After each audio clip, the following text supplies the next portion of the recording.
Վերջին կես տարում Հայաստանի եւ Ադրբեջանի արտգործնախարարները երկրորդ անգամ են հանդիպել Թուրքիայում, այս անգամ Անտալիայի դիվանագիտական ֆորումի շրջանակում։ Միրզոյանն ու Բայրամովը փակ դռների հետևում հանդիպում են ունեցել Հարավային Կովկասին նվիրված պանելային քննարկումից առաջ։ Հայաստանի արտգործնախարարության փոխանցմամբ կողմերը քննարկել են Հայաստանի եւ Ադրբեջանի միջև խաղաղության ու միջպետական հարաբերությունների հաստատման մասին համաձայնագրի տեքստի ավարտից հետո կարգավորման գործընթացում արկավիճակը։ Ըստ հաղորդագրության նախարարները պատրաստակամություն են հայտնել շարունակել երկխոսությունը։ Երկկողմ հանդիպումից հետո Հայաստանի եւ Ադրբեջանի արտգործնախարարները Վրաստանի գործընկերոջ հետ մասնակցել են պանելային քննարկման։ Մոտ 1 ժամ տևած քննարկման հիմնական թեման խաղաղության պայմանագիրն է եղել։ Արարատ Միրզոյանը հայտարարել է, որ Հայաստանն ու Ադրբեջանն ունեն բոլոր նախադրյալները ստորագրելու խաղաղության պայմանագիրը, սկսելու երկխոսության նոր փուլ եւ բացելու խաղաղ հարաբերությունների նոր դարաշրջան Հարավային Կովկասում։ Միրզոյանը նաեւ նշել է, որ հայկական կողմը պատրաստ է քննարկումներ սկսել ԵԱՀԿ Մինսկի խմբի լուծարման գործընթացի շուրջ։ Քննարկման ընթացքում Բայրամովն ասել է, որ խաղաղության պայմանագրի ստորագրման համար պետք է լուծարվի Մինսկի խումբը եւ Հայաստանը փոխի իր սահմանադրությունն ու վերջ տա դրանում իբրև թե արկա տարածքային հավակնությունների։ Վերջին նախապայմանի շուրջ արտգործնախարարները բանավեճի են բռնվել։ Միրզոյանը եւս մեկ անգամ ընդգծել է. սահմանադրություն փոխելը Հայաստանի ներքին գործն է եւ վստահեցրել է. Հայաստանի սահմանադրությունում չկա որևէ կետ, որտեղ նշվում է, թե Ղարաբաղը Հայաստանի մաս է։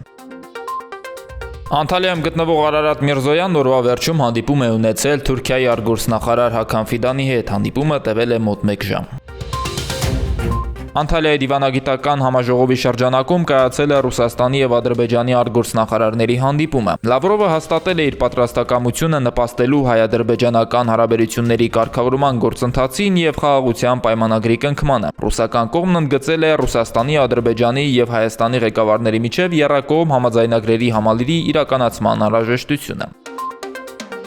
Նիկոլ Փաշինյանը երեկվանից Սյունիքի մարզում է, հատկանշական է, որ նրան այցի ընթացքում ուղեկցում է նաև պաշտպանության նախարար Սուրեն Պապիկյանը։ Նրանք երեկոյան Կապանում մասնակցել են էկոպարեկային ծառայության ներդրմանը նվիրված միջոցառմանը, իսկ այսօրվա առավոտյան Փաշինյանը մի քանի կիլոմետր հեծանիվ է վարել, ապա Պապիկյանի հետ այցելել Նռնաձոր եւ Ագարակ։ Փաշինյանի եւ Պապիկյանի այցը սահմանամերձ մարզ ուշագրավ է վերջին օրերի կրակոցների ֆոնին։ Իդեպ Փաշինյանը որպես գերագույն գլխավոր հրամանատար 3 այսպես ասած իր գիտելիքներն է ցուցադրել։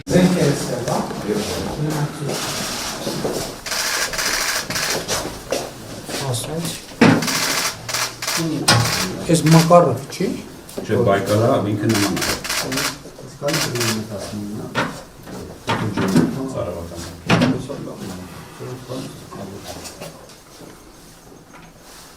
Հիմա 24 ժամ կարան աշխատել, 4 ժամ կարան արձանագրություն կազմել։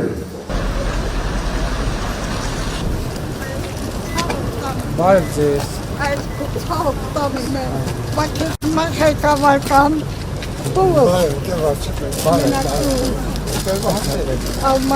Երեխեք, լավ եք, ինչ կա չկա, դուք դպրոցական եք, դուք եք դպրոցական, լավ եք երեխեք, այդ մրսած է։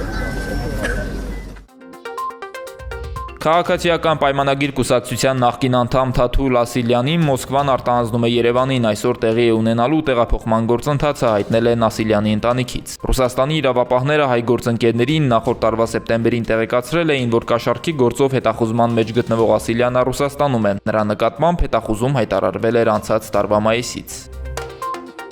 Պատժամիջոցների վերացման եւ միջուկային ծրագրի շուրջ Իրան-ԱՄՆ բանակցությունների առաջին փուլն Օմանում ավարտվել է։ Դրանք տևել են մի քանի ժամ, կողմերը պայմանավորվել են քննարկումը շարունակել հաջորդ շաբաթ։ Իսկ այսօրվա հանդիպումից հետո իրանական եւ ամերիկյան պատվիրակությունների ղեկավարները մի քանի րոպե երկխոսություն են անցկացրել Օմանի արտգործնախարարի ներկայությամբ։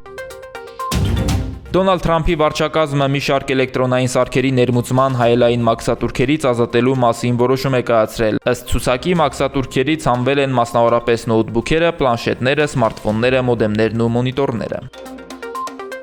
Հանրապետության տարածքում ապրիլի 13-ին եւ 14-ին 17-ի գիշերն առանձին շրջաններում 15-ից 16-ը շրջանների մեծ մասում օրվա ընթացքում սպասվում է անձրև, առանձին հատվածներում նաեւ ամպրոպ։ Ապրիլի 13-ից 15-ին գիշերը լեռնային շրջաններում տեղումները կդիտվեն ձյան տեսքով։ Օդի ջերմաստիճանն է ապես չի փոխվի։